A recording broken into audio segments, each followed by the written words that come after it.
So hello everyone, welcome to the पहाड़ी तालीम foundation, a dedicated YouTube channel for civil service aspirant. So आज के इस video lecture में हम आपके साथ MCQs डिस्कस करेंगे ऑन जनरल साइंस और आज का जो हमारा लेक्चर रहेगा वो लेक्चर नंबर 6 रहने वाला है।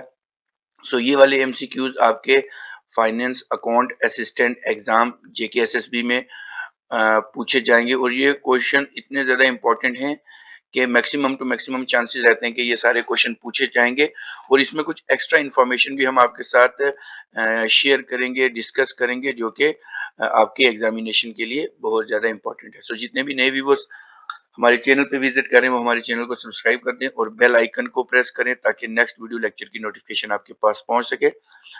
सो विदाउट वेस्टिंग टाइम हम अपना पहला क्वेश्चन आपके साथ डिस्कस करते हैं। सो क्वेश्चन नंबर फर्स्ट आपकी स्क्रीन पे रहेगा। ऑन विच प्रिंसिपल, कौन सा एक ऐसा सिद्धांत है, does the hydraulic lift work, जो हाइड्रोलिक लिफ्ट होती है वो उसके ऊपर काम करती है। ठीक है जी। ऑप्शन ए रहेगा न्यूटन लॉ, ऑप्शन बी रहेगा पास्कल्स लॉ, ऑप्शन सी रहेगा Archimedes principal and option D रहेगा जीओल लॉ। सो अगर हम इस क्वेश्चन की बात करें, इस क्वेश्चन का रहेगा answer option B, that is Pascal law. जो पास्कल लॉ होता है वो वर्क करता है on the principle of hydraulic lift work. इसी के सिद्धांत से जो हाइड्रोलिक ये जो लिफ्ट होती है वो वर्क करती है। So Pascal law states that the pressure that is applied to an enclosed fluid is transmitted equally to all the point या all other the point. So a hydraulic pump is a water pump that uses the kinetic energy, जो क्या करता है हमारी kinetic energy को use करता है of the flowing of water to force for a small fraction of that water to reservoir at a higher level. So this hydraulic lift work because of the Pascal law. If the force is put, that force should be entirely felt on all the points. So सभी के सभी points के ऊपर जो है वो felt करती है। ठीक है जी। चलते हैं क्वेश्चन नंबर सेकंड की तरफ। क्वेश्चन नंबर सेकंड रहेगा, at what temperature in degree Celsius, degree Celsius की बात करें, the numerical value on Celsius and Fahrenheit scale become equal. मतलब जो डिग्री सेल्सियस होता है या फ़ारेनहाइट होता है ये किस जगह पे इक्वल होते हैं, या -40 डिग्री, -40 पे, 40 पे, 73 पे या -73 पे। सो अगर हम इस क्वेश्चन की बात करें, इस क्वेश्चन का आंसर रहेगा that is option A, -40 degree पे ये क्या करते हैं, दोनों इक्वल होते हैं। सो ये बहुत ज्यादा इंपॉर्टेंट क्वेश्चन है। ठीक है जी। So at -40 degree the numerical values of Celsius and Fahrenheit become equal. तो ये दोनों क्या हो जाती हैं, इक्वल हो जाती हैं। चलते हैं क्वेश्चन नंबर 3 के ऊपर। क्वेश्चन नंबर 3 आपकी स्क्रीन के ऊपर रहेगा। ये भी बहुत ज्यादा इंपॉर्टेंट क्वेश्चन है, आपके एग्जामिनेशन में ऐसे क्वेश्चन पूछे जाएंगे। ठीक है जी। So what is the process of conversion of solid state directly to the गैसीय स्टेट। जो सॉलिड स्टेट है वो डायरेक्टली हमने गैसीय स्टेट में चेंज करनी है, तो उस प्रोसेस को क्या कहते हैं? क्या उसको इवेपोरेशन कहते हैं, कंडेंसेशन कहते हैं, सब्लिमेशन कहते हैं या डिस्टिलेशन कहते हैं? ये क्वेश्चन भी बहुत ज्यादा इंपॉर्टेंट। आपने इस मतलब जो सॉलिड स्टेट है उसको डायरेक्टली गैसीय स्टेट में किस प्रोसेस से हम कन्वर्ट कर सकते हैं? सो इस क्वेश्चन की बात करें, इस क्वेश्चन का रहेगा answer option C, that is sublimation. याद रखेंगे क्या रहेगा, ऑप्शन सी सब्लिमेशन। और ये बहुत ज्यादा इंपॉर्टेंट क्वेश्चन है आपके एग्जामिनेशन पॉइंट ऑफ व्यू से।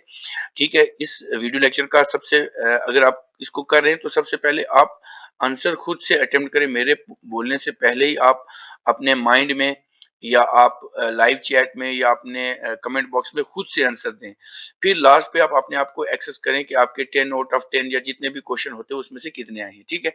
तो सब्लिमेशन एक ऐसा प्रोसेस होता है जिससे हम सॉलिड को कोई भी चीज डायरेक्टली गैसेस में क्या करते हैं, कन्वर्ट कर सकते हैं। सो ये वाला इसका आंसर रहेगा। ठीक है जी। अब चलते हैं हम नेक्स्ट क्वेश्चन की तरफ। क्वेश्चन नंबर 4 आपकी स्क्रीन पे रहेगा। When a ball is thrown vertically upward, जब किसी बॉल को वर्टिकली अपवर्ड फेंका जाता है, which of the following quantity remain constant during motion, कौन सी जो है वो ये एक्सेलरेशन है। ठीक है जी।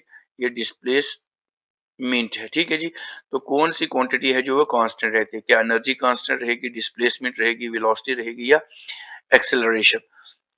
अगर हम इस क्वेश्चन की बात करें, क्वेश्चन नंबर 4 की, तो इस क्वेश्चन का आंसर रहेगा ऑप्शन ए, दैट इज इसकी जो है एनर्जी जो है वो क्या रहेगी, कांस्टेंट रहेगी। इस क्वेश्चन का आंसर रहेगा option A, that is when a ball is thrown vertically upward energy remain constant during its motion. जो एनर्जी है वो क्या रहती है, वो कांस्टेंट की कांस्टेंट ही रहती है। चलते हैं हम नेक्स्ट क्वेश्चन की तरफ।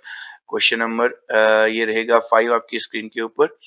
The SI unit of heat energy, जो हीट एनर्जी है वो हम किस में हीट एनर्जी हम किस में मेजर करते हैं, क्या जूल में करते हैं, न्यूटन में करते हैं, कैलोरीज में करते हैं, या केल्विन में करते हैं। अगर हम इस क्वेश्चन की बात करें, the SI unit of heat energy उसको हम किस में मेजर करते हैं, कैलोरीज में। इस क्वेश्चन का आंसर रहेगा option C, that is calorie. बहुत ज्यादा important, heat is an amount of energy that flow spontaneously from the warmer object to a cooler object. In ऐसे सिस्टम, तो हीट एनर्जी को हम we can measure it in a heat energy, sorry, ये heat energy का जो होगा इसको हम जूल में करेंगे। इसका आंसर ऑप्शन ए रहेगा। लेकिन अगर कैलोरीज की बात करें तो कमर्शियल यूनिट होती है, ये मेरे माइंड से निकल गया। तो ये कौन सी होती है, ये कमर्शियल यूनिट ऑफ हीट होती है। ठीक है, मैंने वो हीट एनर्जी देख लिया उसकी वजह से। तो इसका आंसर रहेगा जूल रहेगा। अगर कमर्शियल की बात करेंगे तो वो कैलोरीज रहेगा। केल्विन टेम्परेचर की ऐसा यूनिट होती है, और न्यूटन जो है वो फोर्स जो है वो न्यूटन जो है वो फोर्स की ऐसा यूनिट होती है। चलते हैं क्वेश्चन नंबर 6 के ऊपर। क्वेश्चन नंबर 6 आपकी स्क्रीन पे रहेगा।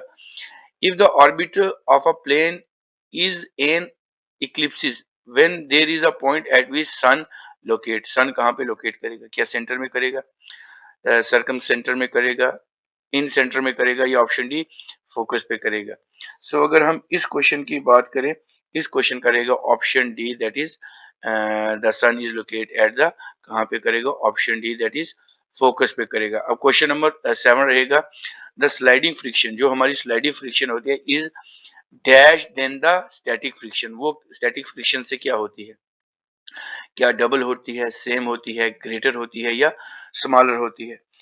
अगर हम इस क्वेश्चन की बात करें, क्वेश्चन नंबर जो हमारा 7 रहेगा, इस क्वेश्चन की बात करें, इस क्वेश्चन का आंसर रहेगा option D, that is smaller. ठीक है, याद रखेंगे क्या होती है, स्मॉलर होती है।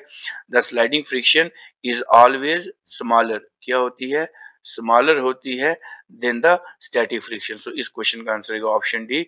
ये भी बहुत इंपॉर्टेंट क्वेश्चन है। जितने भी व्यूअर इस वीडियो लेक्चर को देख रहे हैं वो इस वीडियो लेक्चर को लाइक भी कर दें, अपने फ्रेंड्स के साथ इसको शेयर भी कर दें, और हमारे चैनल को सब्सक्राइब भी कर दें। चलते हैं हम अपने नेक्स्ट क्वेश्चन की तरफ, क्वेश्चन नंबर 8 की तरफ। क्वेश्चन नंबर 8 आपकी स्क्रीन पे रहेगा। बहुत इंपॉर्टेंट क्वेश्चन हैं ये सारे के सारे, आपके एग्जामिनेशन पॉइंट ऑफ व्यू से अब ये क्वेश्चन आने के चांसेस रहते हैं। ठीक है जी, चलते हैं क्वेश्चन नंबर 8। क्वेश्चन नंबर 8 आपकी स्क्रीन पे रहेगा।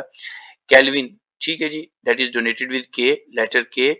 Kelvin is the unit of measurement of किसकी होती है, डेंसिटी की होती है, प्रेशर की होती है, मास की होती है, या टेम्परेचर की होती है। अगर हम इस क्वेश्चन की बात करें, इस क्वेश्चन का आंसर रहेगा option D, that is temperature. Temperature जो होता है वो क्या होता है, that is the unit. Kelvin की जो ऐसे यूनिट क्या होती है, वो होती है टेम्परेचर। बाकी केल्विन हो, फ़ारेनहाइट हो, डिग्री सेल्सियस हो, मैंने ये सारे इससे पहले वाले लेक्चर में आपके साथ डिस्कस किए थे। उन सब के स्केल आपको पता होने चाहिए। 0 degree to 100 degree, 32 degree to 212 degree, और 273 डिग्री टू 373 डिग्री। ये केल्विन, फ़ारेनहाइट और सेल्सियस आपके सामने है। ठीक है, ये चीजें। और ऐसे यूनिट ऑफ प्रेशर हमारे पास आ जाएगी पास्कल, मास आ जाएगा किलोग्राम, केजी में, और आप डेंसिटी मुझे बताएंगे इसका ऐसा यूनिट कमेंट बॉक्स में। चलते हैं क्वेश्चन नंबर 9 के ऊपर। क्वेश्चन नंबर 9 रहेगा, हु इन्वेंटेड द इलेक्ट्रोकार्डियोग्राम, जिसको हम क्या बोलते हैं, ईसीजी।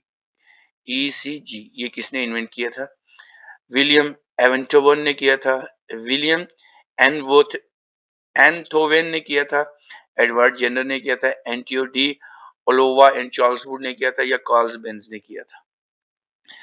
अगर मैं इस क्वेश्चन की बात करूं, इस क्वेश्चन का रहेगा answer option A, that is William Einthoven. William Einthoven ने इसको क्या किया था, इन्वेंट किया था। इस क्वेश्चन का रहेगा आंसर ऑप्शन ए। ठीक है जी, ये भी बहुत ज्यादा इंपॉर्टेंट है। William Einthoven invented the electrocardiogram, that is we called as ECG. Question number 10 रहेगा इस सेशन का.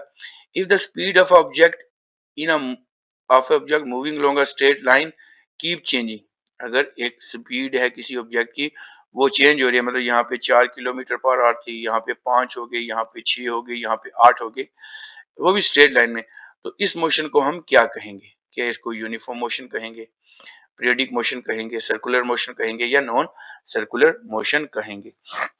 सो अगर इस क्वेश्चन की बात करें तो इस क्वेश्चन का आंसर है option D, that is non circular motion हम इसको कहते हैं, क्योंकि नो अब देखो दो चीजें हैं, एक है यूनिफॉर्म सर्कुलर मोशन, एक है non uniform circular motion. Uniform motion में ये होगा कि चीज जो है वो एक ही कांस्टेंट स्पीड मतलब 6 किलोमीटर है तो इसी से आगे चलती रहेगी.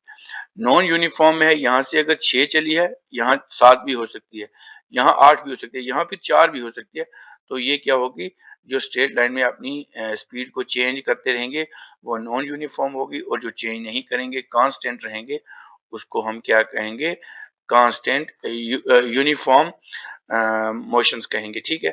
सो इस क्वेश्चन का आंसर रहेगा ऑप्शन डी. ये क्वेश्चन भी बहुत ज्यादा इंपॉर्टेंट है आपके एग्जामिनेशन पॉइंट ऑफ व्यू से. सो आप मुझे बताएंगे कमेंट बॉक्स में आपके 10 आउट ऑफ 10 में से कितने स्कोर हैं. जितने भी व्यूअर्स वीडियो लेक्चर को देख रहे हैं वो उसके नोट भी बनाते रहें साथ साथ, ताकि ये चीजें आपको रिकॉल होती रहें. ठीक है. सो ये वीडियो लेक्चर आपको कैसा लगा आप हमें कमेंट करके बता सकते हैं. इस वीडियो को ज्यादा से ज्यादा लाइक करें, अपने फ्रेंड्स के साथ शेयर करें, और हमारे चैनल द पहाड़ी तालीम फाउंडेशन को सब्सक्राइब कर दें, क्योंकि आपकी जितनी भी प्रिपरेशन है जेके एसएसबी या बाकी जितने भी कॉम्पिटिटिव एग्जाम उसकी यहाँ पे तैयारी हो रही है. सो एट द एंड अगर किसी को कोई डाउट रहता है वो हम अपने डाउट्स हमें कमेंट बॉक्स में पूछ सकते हैं, ताकि हम कोशिश करेंगे कि आपके जितने भी डाउट्स हैं उनको रेक्टिफाई करने की कोशिश करें, उनको क्लियर करने की कोशिश करें. ठीक है. सो इस वीडियो को मैं यहीं समाप्त करता हूँ. मिलता हूँ कल एक नए लेक्चर के साथ, क्योंकि ये सारी सीरीज आस्ते आस्ते चल रही हैं तो सारी साइड बाय साइड चलती रहेंगे. तो मिलते हैं कल एक नए लेक्चर के साथ. Till then take care, good bye.